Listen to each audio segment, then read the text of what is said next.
exposure cuts deeper than the fall itself.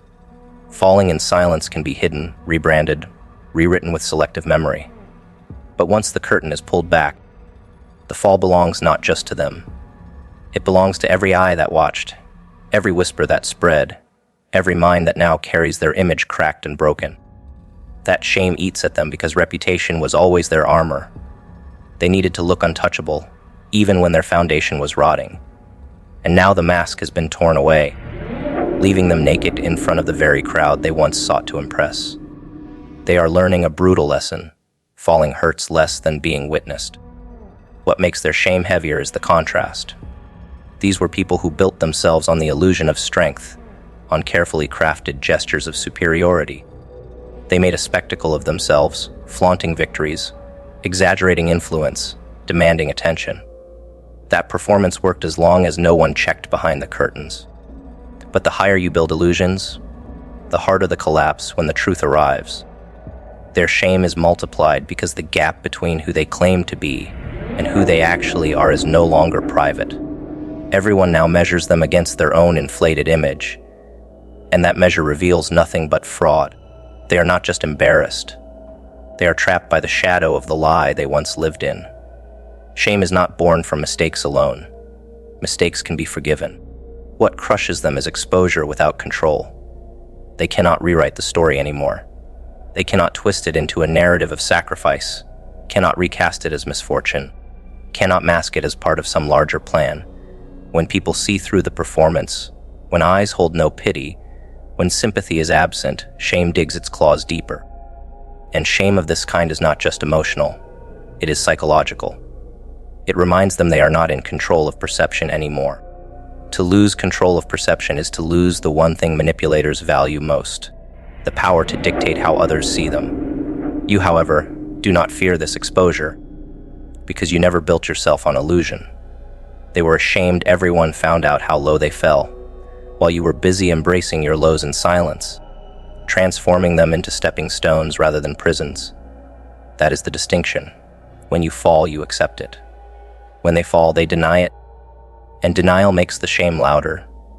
They exhaust themselves trying to hide what is already obvious, and that performance humiliates them further.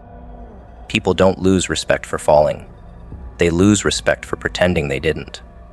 Their shame is not in the fall, it is in their refusal to own it. And that is what ruins them more than the mistake itself. Notice how quickly their circle shifts once exposure happens. Allies become distant, friends grow cold. Those who once clapped in their presence now pretend they never knew them. This is the cruelty of building power on appearances. Appearances vanish when the crowd changes its gaze. And when that gaze shifts, they are left abandoned in the very spotlight they once craved. That abandonment intensifies their shame. They realize too late that their connections were never real, only transactional. Their network collapses because it was never built on truth, only on shared illusions. And when the illusion shatters, no one wants to be caught standing beside them. Psychology teaches that shame is a social emotion. It requires an audience. Without witnesses, guilt might gnaw quietly. But with exposure, shame becomes public execution. They feel stripped of their humanity because the crowd now has proof of what they tried to bury. Their shame grows louder because they know every whisper carries their name. Every laugh hides their downfall. Every look becomes a mirror. They fall again and again in their own minds, replaying the exposure, unable to silence the humiliation. The mind does not just recall shame.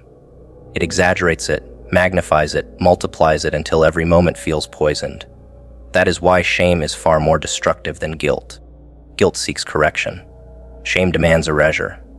And yet, there is a cruel gift hidden in their exposure. If they had the courage to face it, to accept that the fall is irreversible, they could begin to rebuild. But most do not. Most remain trapped, obsessed with reclaiming the illusion. They try to silence the whispers, to control the perception, to rewrite the story. But you already know the truth.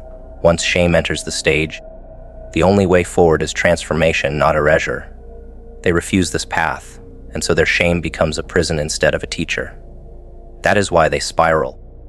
That is why their circle falls apart while you continue forward. Their downfall is not just a spectacle. It is a warning to you.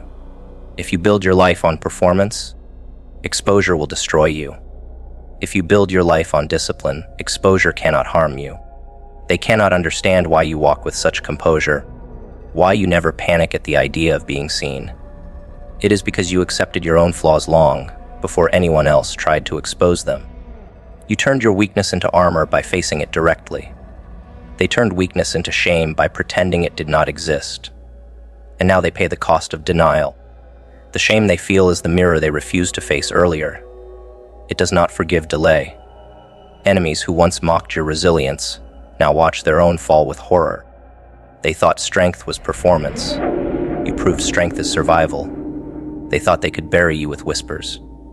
Now they drown in whispers themselves. And the most painful part, they know you don't even need to retaliate. Their shame does the work for you. Every conversation they walk into, every eye that lingers, every silence that feels heavier than words, all of it confirms their exposure. You remain steady while they remain haunted. Their fear of judgment turns into paranoia, and paranoia accelerates their ruin. You didn't strike them down. Their own shame did. The lesson is cruel but liberating. Never fear being seen. Fear pretending to be what you are not. Because eventually, the mask cracks, and when it does, shame will not whisper. It will scream. They are ashamed everyone found out how low they fell because they lived for appearances instead of truth. You live differently.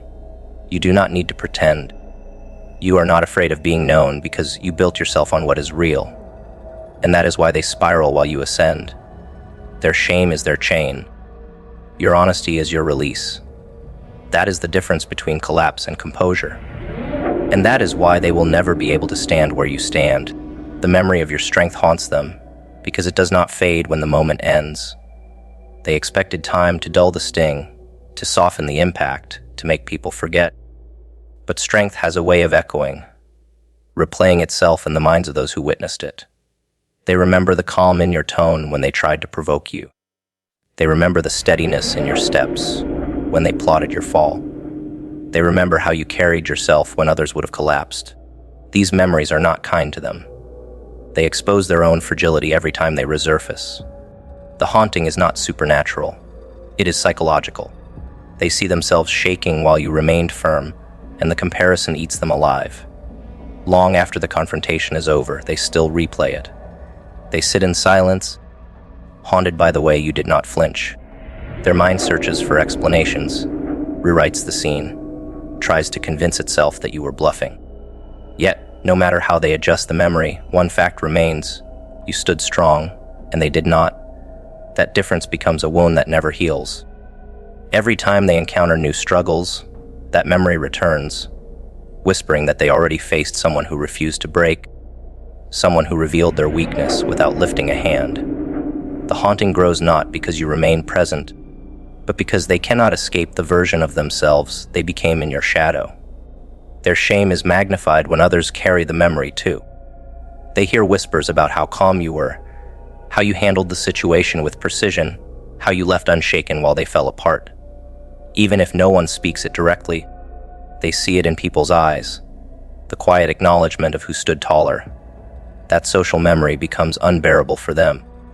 They can't erase the fact that people remember your strength more than their performance.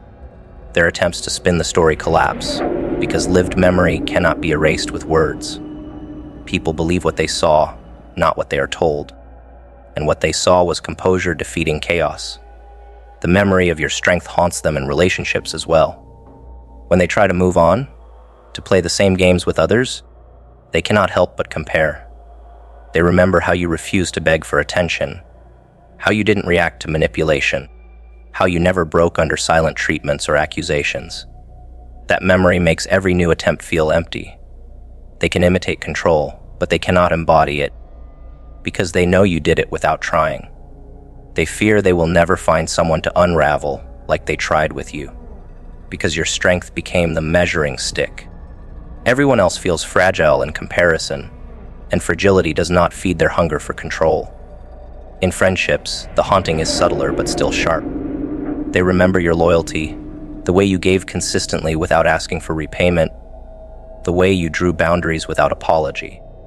They remember how different you were from the others who easily bent under pressure. That memory now torments them because it reminds them of what they destroyed. They could have held onto someone rare, someone real, but instead, they chose betrayal. And betrayal in the face of true strength leaves a scar. They might never admit it out loud, but when they think of loyalty, your image still lingers. That haunting makes them restless because it reveals what they will never find again. At work, the haunting is professional and public. They remember the way you delivered results without theatrics, how you remained calm when others panicked, how you solved problems without drowning in excuses. That memory follows them into every new meeting, every new crisis. They look at colleagues and search for your steadiness, but it is not there. They realize too late that what they dismissed as arrogance was actually preparation. And now, whenever they face difficulty, they hear the ghost of your composure reminding them that it could have been handled differently. That memory discredits their excuses and forces them to see their own inadequacy. Psychology explains why the memory of your strength is so persistent. Traumatic events linger because they expose vulnerability, and nothing feels more traumatic to the ego than being confronted by someone it could not break. Their mind replays it because it cannot process it. It searches for closure, but closure never comes. Every attempt to rationalize is met with silence. Every attempt to rewrite is met with truth. That haunting will remain until they change, but change is harder than denial. So they choose denial, and denial keeps the haunting alive. In this way, you become their uninvited teacher, and every memory of you is another unlearned lesson pressing against their chest. Enemies feel the haunting most violently. They tried everything, traps, rumors, manipulation, and still you remained. Their failure is stitched into memory, and that memory stalks them. They cannot brag about victories because your survival contradicts their words.